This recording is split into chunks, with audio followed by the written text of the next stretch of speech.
Welcome to NBA Today Live here in our LA studio. It feels like it's kind of players only, locker room vibes. Perk, I see the bomber. You're looking good. Here are my big bros, NBA champs, Kendrick Perkins, Udonis Haslem. I'm Chiney Ogwumike in for the one and only Malika Andrews. And y'all, the last stretch of the season is upon us with the Lakers hosting the Hornets Wednesday night across the street.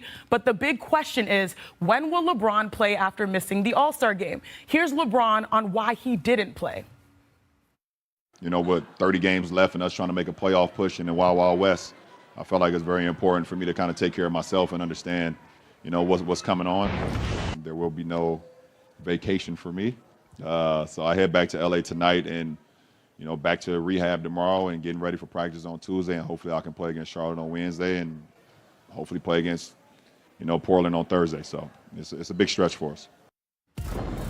No vacation for LeBron. Also, no vacation for our senior insider, Shams Charania, with a developing story. So, Shams, what's the latest on LeBron's status with the Lakers set to play tomorrow against the Hornets?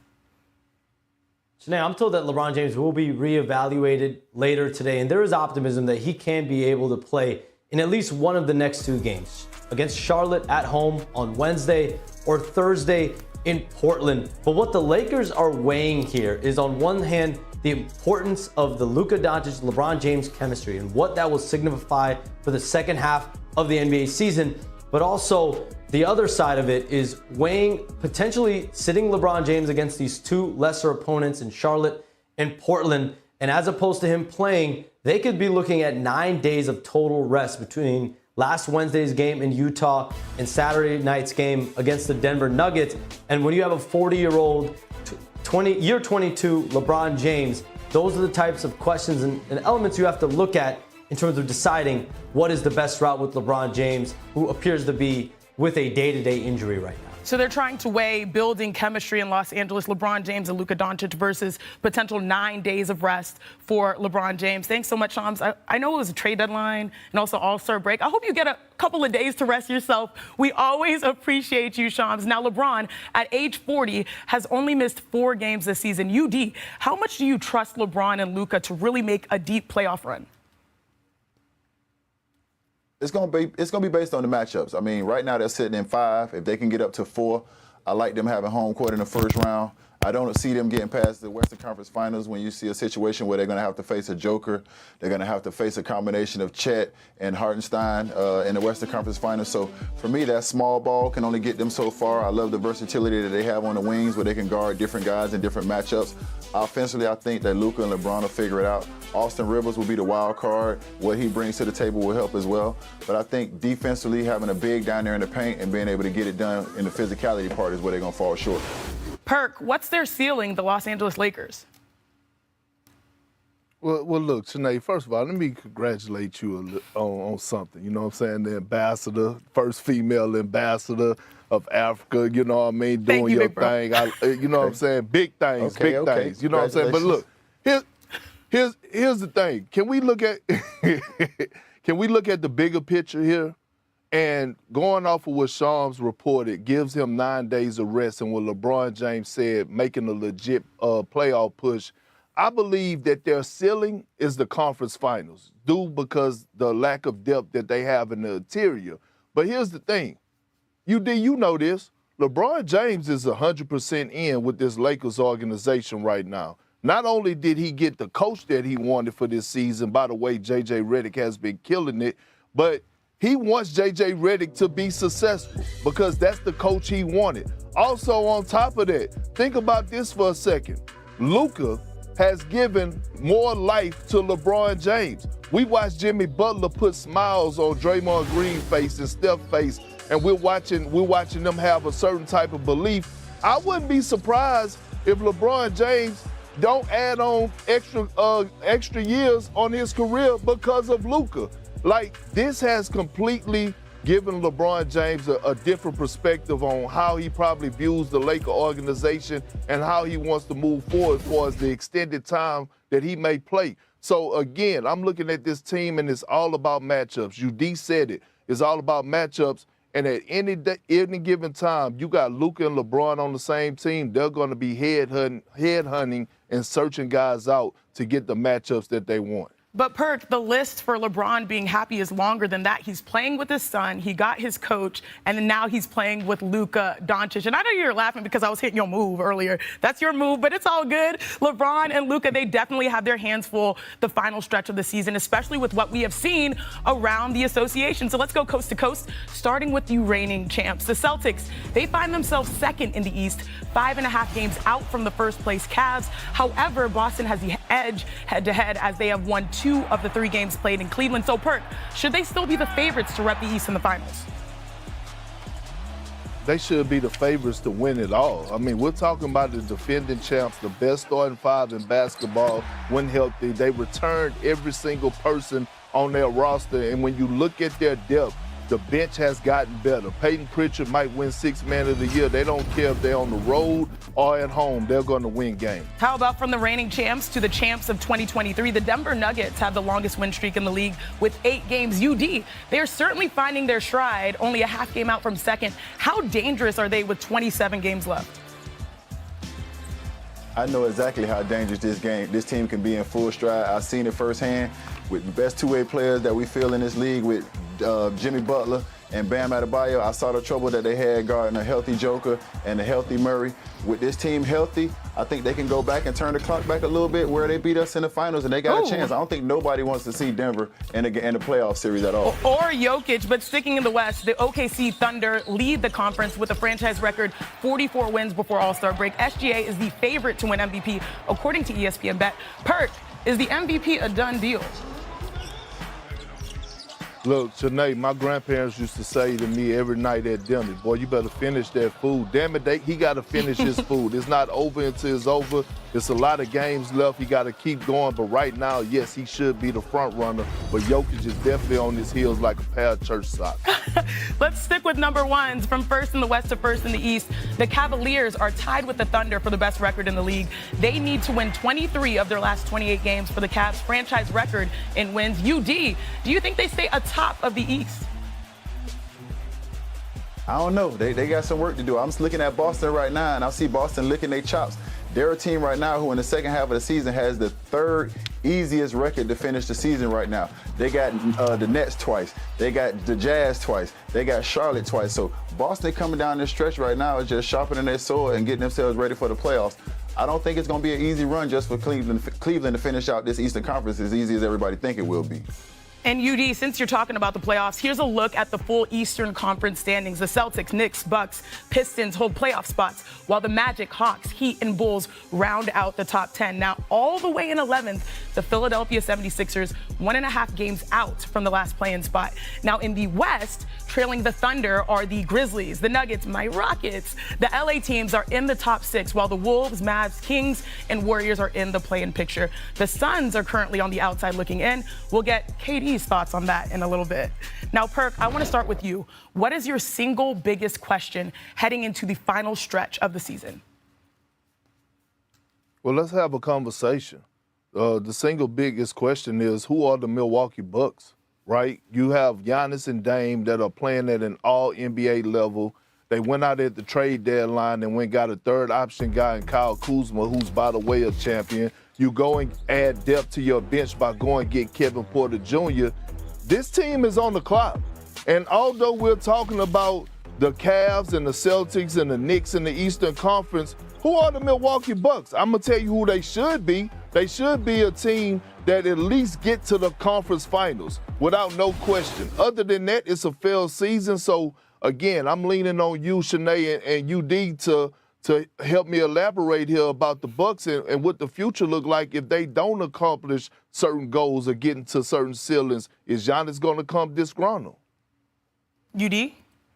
Well, I'm gonna tell you this, Perk. You know this about young teams. They don't know what they don't know. And right now, them boys in Detroit don't know no better. They on Milwaukee ass like Huggies right now. And what they're looking at as a team who's slipping, who's clawing, and then they going into the All-Star break winning 4 in a row. They over 500 for the first time since 2009, and they got a young superstar in Cade Cunningham. It's only 7 guys in this league that's averaging at least 25, 5, and 5. He's one of them. You put him in the conversation with Giannis, you put him in the conversation with Joker, you put him in the conversation with Tatum. So if I'm the Milwaukee Bucks, I'm looking at the Detroit Pistons that's right behind me, and the Detroit Pistons looking at the Milwaukee Bucks as food. I think Milwaukee in trouble. They got their hands full. They got the seventh toughest schedule to finish out the season right now. But UD, is that your biggest question the second half of the season? No, that ain't my biggest question. Now, my biggest question is OKC tough enough? We understand they got the talent. We understand they got the coaching. We understand that they got close last year. But the toughness thing is, I think, what people feel like they can get OKC. I think that most teams feel, the Bostons feel, even teams like the Lakers feel, teams like Cleveland feel. If they can get OKC in a 7-game series and they make it physical and they put this team in the mud, I feel like teams feel like they can come out on top. I also feel like OKC felt like this was a weakness that they needed to address in the summer, and that's why they went out and got Hartenstein. Yeah, OKC has the opportunity to win a championship, also have one of their players be MVP. That's cute. So, Perk, you go with the Bucks. UD, you go with OKC. I'm surprised none of y'all said Phoenix, the Suns, because still to come on NBA Today, Edwards has to be near the top of your list. Ant-Man is among the best players in the league under 25. He was in San Francisco last weekend for his 3rd straight All-Star nod. While he sat out the game with a groin injury, he still, you know him, got on the mic. Do you consider yourself the top candidate to be the next face of the league? No, not really. Why? That's what they got. That's what they got Wemby for. Tell the truth. You can and will be that guy. Well, I'm capable of being that guy, but I don't want to be that guy. Put it like that. I want to be the guy to just show up and hoop and just kill dudes and go home. Perk, you have been the biggest advocate for Ant taking the reins as the next face of the NBA, but does it bother you that it seems like he doesn't want the title? Hell yeah, it bothers me. And why not? Why not? Look, Anthony Edwards, not only does he have the game, he has the personality. Everyone loves him. Like, what else? I mean, like, it's sitting there right in the palm for you to go and grab. Why not go get it? Why not build your entity or your brand up to $1 billion like a LeBron James or a Steph Curry? Anthony Edwards have all the qualifications to be the next face of the league. I don't believe him one bit. He's in Sprite commercials. He's in Adidas commercials. He's doing everything under the sun that you could possibly imagine. It's right there for him to get. And plus, Udonis, you know this. He's every former player favorite player, man. We want Anthony Edwards to be the face of the league. I don't know one former player who doesn't love Anthony Edwards. I want Anthony Edwards to be his best version. So whatever that looks like for him, that's what I want Anthony Edwards to be. Everybody can't perform with all that responsibility. I know me for certain. I was a guy who I didn't play well when I was liked. I preferred not to be liked. I preferred not to have friends. Anthony Edwards might prefer that underdog role. Anthony Edwards might prefer that underdog mentality. I'm a huge Rocky guy, and I remember in Rocky 3, as soon as Rocky got that title and got that money in his pocket, Mr. T came through and put a whooping on him like he caught him stealing mangoes out his yard. So maybe Anthony Edwards is a guy who does not want to relax. He does not want that title. He does not want that throne. He wants to continue to look up at guys and say, they're above me. I want to chase these guys. And that just gives him something to continue to push for. Just creating those mindsets. And you know this, like MJ used to do. MJ used to create all kinds of crazy scenarios in his mind just so he could be his best version. Perk, me and you wasn't the nicest guys. And if we was nice, we probably wouldn't have played as long as we played. So everybody ain't got to be nice. Perk, you want to respond? Yeah, look, I'm not asking him. Yeah, I do. I'm not asking him to be nice, UD, but what I'm telling him is, listen, he wants to be liked. You need to be liked. You know why? Because he has a signature shoe out there that every kid want to go buy and a lot of fans want to go buy, right? Everybody wants to go buy Anthony Edwards jersey. And you know why? Because he's not fake. He's authentic. And in today's game, when we're talking about in 2025, people are looking for the real, and he's the realest they get. So we know what we're going to get on a day-to-day with Anthony Edwards. This is not back in 2003 or 2006 or 7 when LeBron took over the league because he had to follow certain guidelines. Right now, Adam Silver has become the commissioner, and he's allowed guys to be the best version of themselves and what they want to be. Well, two things can be true. One, Perk, I love that you say he's your favorite player's favorite player. But UD, you also mentioned Michael Jordan. And I feel like he doesn't want to put the cart ahead of the horse. Like, he wants to win. He wants to be an MVP. He wants to be a champion.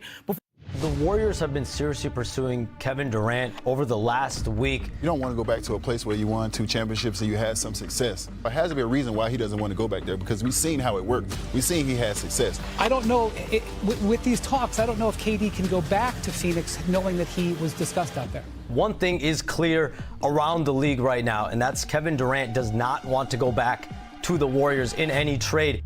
You've had a heck of a 2 weeks here. Coming back to Oakland is something that was sort of floated, and I just wanted to read you this quote from Steve Kerr. He said, "I don't blame Kevin one bit for not wanting to rerun things here. He took so much for like, oh, you're jumping on the bandwagon, and then he's the finals MVP 2 years in a row, and he still gets criticized. Why would he want to face all that BS again?"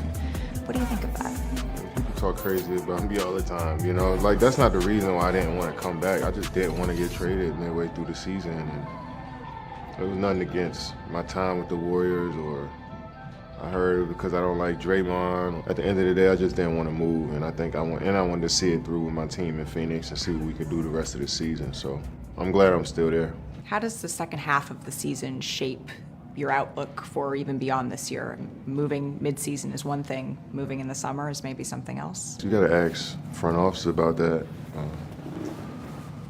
I mean, I never planned on leaving or moving, getting traded. I didn't ask for a trade from Phoenix. But obviously, when you pay so much for a team and we're not playing up to our expectation, and somebody has to go, So, you probably should check in with those guys in the front office throughout the rest of the season and see how they feel about the team. I know that I'm going to keep trying to bring my best every single day, and I let the higher-ups focus on what's next. Oh, what a move by Durant! But for those waiting for Kevin Durant to slow down, KD Trey is still a bucket. One of the top 10 players to ever play the game of basketball. You've been a part of big threes, big fours, whatever you want to call them. How do you reflect on what you have built and are trying to build in Phoenix? We expect a lot out of ourselves individually, and it just hasn't materialized the way we wanted to. It was disappointing to see us play this way, and our fans and people who are watching the game want more from us, but we can't think about that. We got to think about the day ahead of us and trying to get better and figure out how we're going to win the next game and go on from there. You're in year 17. Somehow the time has gone by that fast. Do you think about how much longer you want to do this, that you want to play? Yeah, I think about it all the time. I mean, we're in a young man's game, and I hear about my age every day, but I'm still having fun preparing for games, preparing for practices, and being a teammate, being a coach. I still enjoy all that stuff. So I don't see an end right now, but it could happen, it could not. But I'm just locked in on the next day. When you think about the legacy you want to leave on the game, and you're one of the greats. What do you want people to say? I just want you to respect the game. I want you to have fun watching my game, because if you pull up footage, 20 years from now, I want you to really enjoy those 3 or 4 minutes you watching me play. And hopefully when they look at me, they can see that somebody who has a growth mindset, who's been expanding his game since day one. Some people want to be looked at as a worker, to be honest. Somebody that's going to come in here and do what's required to help the team. Everything else after that is just icing on top. Man, I love KD. He is a hooper's hooper. UD, what is your biggest takeaway from that conversation?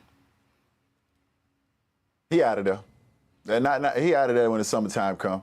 I mean, anytime you start referring to the front office as them and the higher ups and the guys upstairs, then that means there's a disconnect, because it's usually we and us.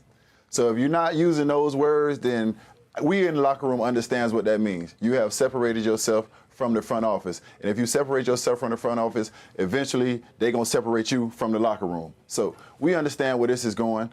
I got to agree with Perk. I was a little bit hesitant, but this has been a failed project. This just has not worked out for the front office. This hasn't worked out for KD. He's not happy. I'm sure Book's not happy. This has not worked out for anybody. Nobody is happy with this situation right now. And understanding KD and where he's at right now, I say this all the time. If your best player is your hardest worker, then you got something to work with. KD is your best player. and he's your hardest worker. But he is not the leader some of us might want him to be.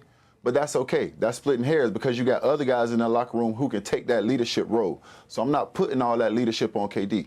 Other guys can definitely take that role. Like you said, Chiney, he is your favorite hooper's favorite hooper. KD gonna show up and play. He gonna bring it through hell or hot water. You're gonna get the best version of KD if he can come out there and play for you. So he's gonna take care of that. I'm with KD on this one, man. We can't put all this one on him. You're basically saying he's like compartmentalizing his emotions. He's going to go out there and do his job. But Perk, he said in this interview that he wants his legacy to be as a worker. Is that the legacy you will remember KD for? Oh, absolutely. I mean, again, if we had to point at a player that says, you know, when it comes down to the saying of let the results speak for themselves, that's Kevin Durant from an individual standpoint. No one is going to ever question Kevin Durant work ethic. To me, he's the greatest scorer to ever touch the damn basketball. He's efficient. He has zero flaws offensively when it comes to putting the ball in the basket. He has the mid-range game. He has a post game. He has the 1-2 dribble hezzy pull-up from the tray ball. Whatever you want, he got, and he does it at an efficient level. Here's the thing, that just because someone challenged you to be a leader, don't run away from it. I've watched Kevin Durant elevate his game from a leadership standpoint when I was at OKC, when he was an MVP on the floor. I watched Kevin Durant move to the point forward position and put Serge Ibaka in position to be knocking at the door of potentially being an all-star. That's the year when Russell Westbrook was out. I watched Kevin Durant make me better. Well, my points per game went from 4 points a game to about 11 points a game because he was facilitating. He was on a hell of a run. He was carrying that team. Russell Westbrook was out. He elevated his game both on and off the floor. So when I call KD out and say, hey, I want you to be the leader of this team because y'all have the pieces. You have Bradley Beal. You have Devin Booker. You went out and you got Tyus Jones. You went out and you got Plumlee and the young kid Richards. You got a new coach. Can you elevate in the area where you could get this team to respond where not only your individual production is out there, but the team production results in wins? And that's the only thing. But Kevin Durant will be known as, you know, one of the greatest scorers, in my eyes, the greatest scorer to ever touch the damn basketball. But Perk, if that's Book team and they leaning on Book and he's the guy who's going to be the cornerstone if you was looking to move KD at some point because he was the guy who had some leverage for you, then why can't Book be the leader? If KD is going to be your best player, then why can't Book be the leader? Because in Miami, we believe in leadership at all levels. It didn't just have to be one person. It could be anybody. If they were saying the right thing, then we always get on the right side of that. And that's why when we talk about failed experiment, it's not just on Kevin Durant's shoulders, it's the entire squad. I mean, KD, he's in the 30K club when it comes to points. He's top 8 all time in scoring. Yet still, the Suns are on the outside looking in for the West play-in tournament. And the amount of star power truly showcases why the postseason in the NBA is so tough to make. The Suns find themselves a game and a half out from the 10th place spot where the Warriors have with 28 games to go. So, speaking of the postseason, let's line it up, Perk. Perk, what do you have today for your big list? Go ahead, Perk. Oh. With teams most of... Yeah. Wait, is Bam! something going on? Put it up there at number 5. No. I'm here. No. You got nothing. Because you guys are my bros. But today, you left me all alone in studio, so I am taking over. It's not UD's list. It's not Perk's list. It's my list. Chiney's big list of teams with the most to lose this season. You heard the sound. I got you, Perk. I got you, Perk. What we did wrong? All right, get this. I mean business, right? I mean business. At number 5. Yeah, you heard that. Philadelphia. They better enjoy and milk all of the Super Bowl vibes because on the hardwood, things have not gone according to plan. They are at 5 because they've already lost the most amongst teams on my list, currently tied for 11th in the East. They have only 13 games this year where the Big Three has played. So either they win and make a run, or they might just punt to next year. You see the Super Bowl pun? Because their pick is top 6 protected. All right, since this is my list, Perk, I want you to get us going. Give me a sound. Give me a bam. Bam! Yes, Put it sir. up there. Put it up there at 4. I've got the Golden State Warriors. The Warriors, they're coming off of hosting All-Star. They're hoping to really carry the celebrations moving forward. They made a major move. They got Jimmy Butler, which has worked so far. The Warriors are 3-1 in games he has played. But Steph is 37 next month. Jimmy is 35. Draymond turns that same age March 4th. So the timeline is aligned, but it is very short. All right, you get the vibes. UD, you're next. Let me hear you go bam. Mine's a little different. I'm going to hit you with the boom. Oh, okay, you're right. Boom. Boom goes the Bucks. Somehow Milwaukee has flown under the radar, but they are right now a playoff team, 5th in the East. Now, they made a win-now move by adding Kyle Kuzma to help with their scoring, but there is pressure because the Bucks, they have the highest scoring duo in the NBA between Dame and Giannis at a combined, almost 60 points per game. But if they can't take down the Celtics, the Cavs, the Knicks, will they look to shake it up once again? All right, I'm going to come back with the sound effects because you know me. At number 2, put it up there. The Mavericks. And since we're talking about win now, that is the motto of this new look Maverick squad. But ever since the trade, things have been falling apart with their big men. No AD, no Lively, no Gafford. All of their rim protection gone. All of the pressure after trading Luka, it's on. And the Mavs, their window is the next 2 or 3 years. Can Kyrie really keep them afloat? Or will there still be those protests outside of American Airlines Center? All right, guys, at number 1, here we go. The Phoenix Suns, the team with the most to lose right now. It has to be the Suns because their window, it's really looking like the next 28 games. I mean, things are getting heated in the Valley. They shot their shot for Jimmy, but they bricked, and it ticked off their generational star in Kevin Durant. Now, Bradley Beal, his no-trade clause made things complicated. The most expensive team in basketball, the biggest learning lesson for owners is at crossroads with no clear direction in sight, sitting at 11th in the West, and Phoenix is outside of the play-in. They need to figure it out fast, or this offseason could be very spicy. Okay, this is Shanae's list. How did we do? Guys? Did you like my list? I liked it, but I didn't love it, Shanae. Let me say why. First of all, the 76ers already, they done lost everything already, right? There's no way they could bounce back in this season.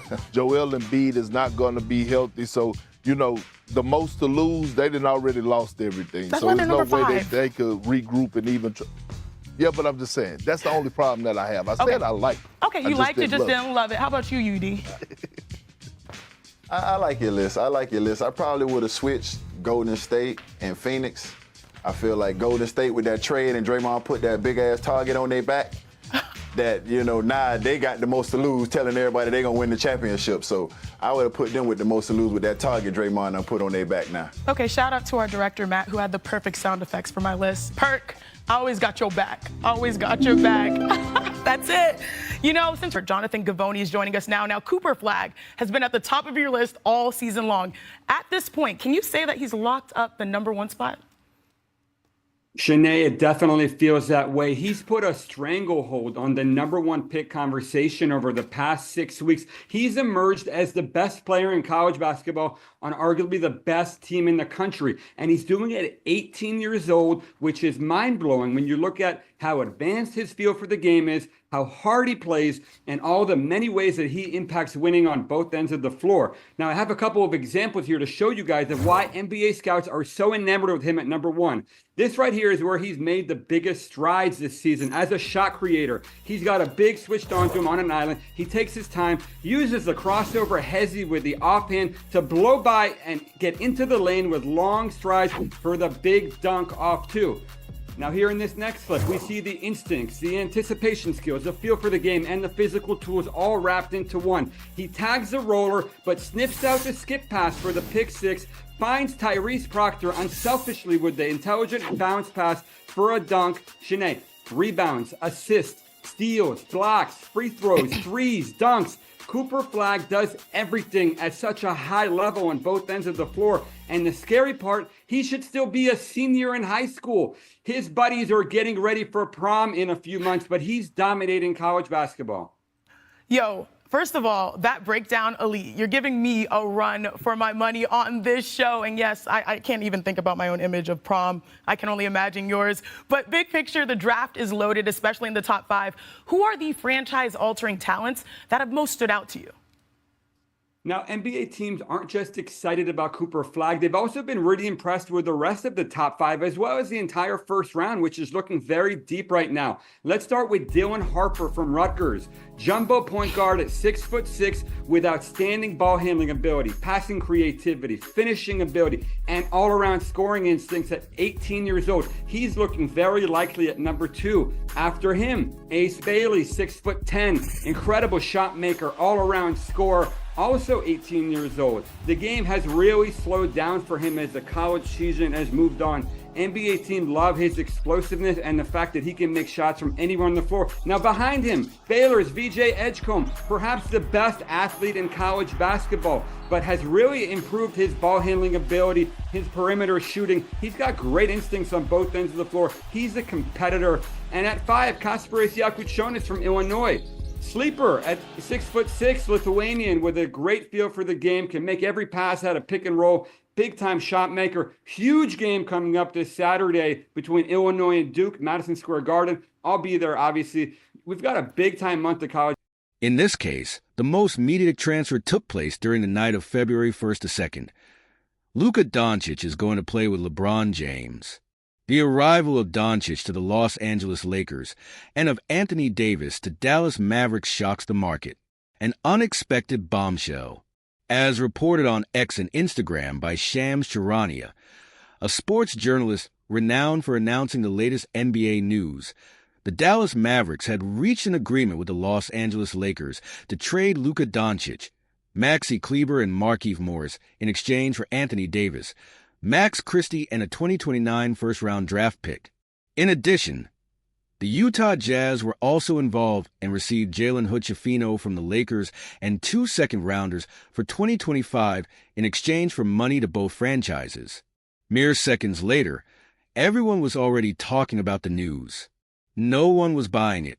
The most surprising thing is that it had been the Texas franchise that had proposed the transfer, even though Doncic was one of the best players in their history.